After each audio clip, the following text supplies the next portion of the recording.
ડીસા શહેર સહિત સમગ્ર બનાસકાંઠા જિલ્લામાં અત્યારે રખડતા પશુઓની સમસ્યા વકરી રહી છે, જેના નિવારણ માટે તંત્રએ કમર કસી છે। ત્યારે ડીસા શહેરમાં જાહેરમાં ઘાસચારો વેચવા પર પ્રતિબંધ ફરમાવે છે, જેથી શહેરમાં વેચવામાં આવતો ઘાસચારો જપ્ત કરી ડીસા નગરપાલિકાએ કડક કાર્યવાહી શરૂ કરી છે। ડીસા શહેરમાં રખડતા પશુઓની સમસ્યાને દૂર કરવા માટે ડીસા પાલિકા દ્વારા ગુજરાત હાઈકોર્ટ અને રાજ્ય સરકારના આદેશ અનુસાર રખડતા પશુઓને પકડવાની કામગીરી હાથ ધરવામાં આવી છે।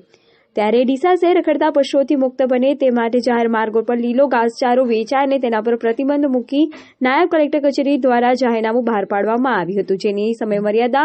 પૂર્ણ થતાં ડીસા નાયબ કલેક્ટર દ્વારા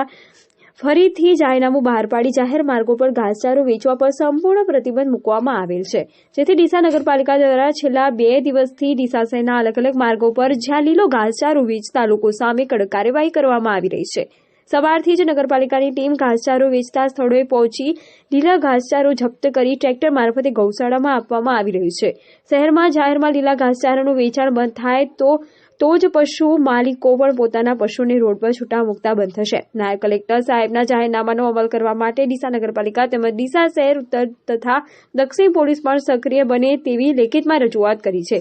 જેથી ડીસા નગરપાલિકા અને ઉત્તર તથા દક્ષિણ પોલીસ બંને સક્રિય બની જાહેરમાં ઘાસચારાનું વેચાણ કરતા લોકો સામે કડક હાથે કાર્યવાહી કરે તો પશુઓની સમસ્યામાંથી મહદઅંશે છુટકારો મળી શકે તેમ છે અને રોજબરોજ પશુઓ દ્વારા થતા એક્સિડન્ટનું પ્રમાણ પણ ઘટશે।